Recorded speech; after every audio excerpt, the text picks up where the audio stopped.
enough to interfere with daily life. It affects memory, thinking, reasoning, and communication skills. And all of these different types of dementia, it's really important to evaluate them, right? And determine what type of dementia our patients are having. So some of them I'm going to kind of go over just so we have an idea of them. When you're looking at the mixed picture dementia, the Alzheimer's Association estimates like 1 in 10 people with dementia actually have mixed dementia. And this form of dementia is related to cognitive changes to the brain from one or more causes. And that's common because we have patients who have Alzheimer's, they have vascular changes, they have Lewy bodies. So they have multiple things going on. So that's where that mixed picture comes in. Looking at Alzheimer's disease, that is the most common form of dementia, and it is irreversible.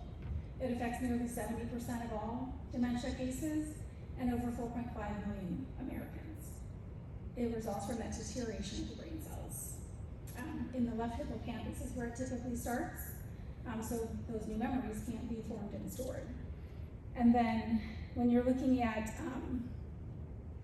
Lewy body and Parkinson's, anybody know the difference between those two? One is quick, comes on quickly.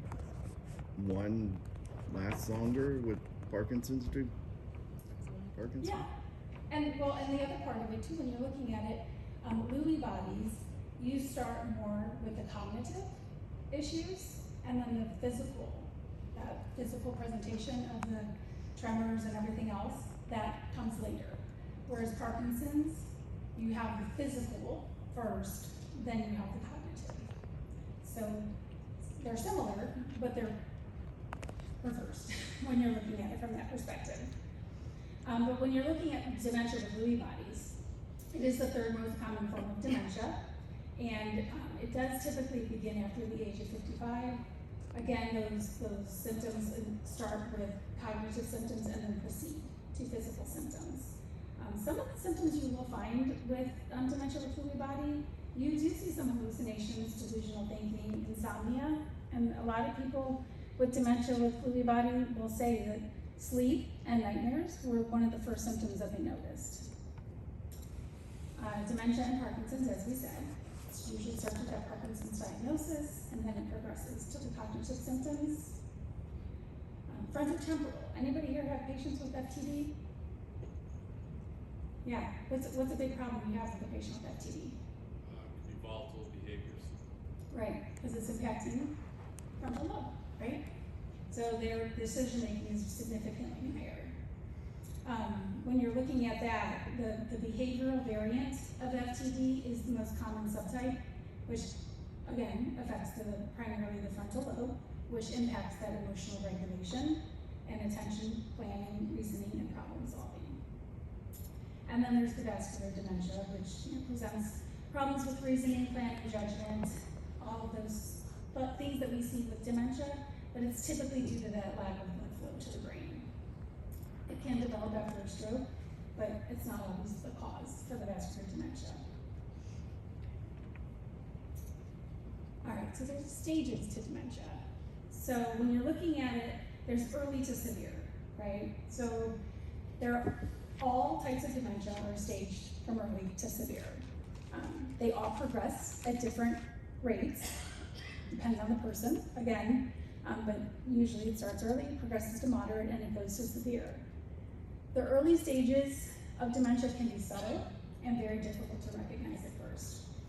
But recognizing the symptoms and being able to diagnose them early does allow for the implementation of personalized treatment plans and the interventions that can help manage symptoms, slow progression, and improve quality of life. And again, as you move through the stages, you see the changes that occur with, from just forgetfulness and not being able to remember things forward to where it's severe and they need all around the clock care. So again, as we talked about, the areas of the brain affected, you have your cognition, you have your behavior, and you have your emotions. All parts of our brain affect all of those areas. So when we're looking at that, you have your cognitive, there's your memory, there's your learning, your abstract thinking, temporal lobe, parietal lobe, all of those are impacted by that. your behavioral, your communication, safety, personal safety, right? All of that starts to deteriorate. You can have delusions, that's all frontal lobe, you have occipital lobe, you have temporal lobe. All of these lobes play a role. So when you're looking at dementia, it's not just a person behaving, right? It's that part of that brain that's being impacted. So understanding the impact of behavioral and psychological symptoms of dementia or BPSD. So this is what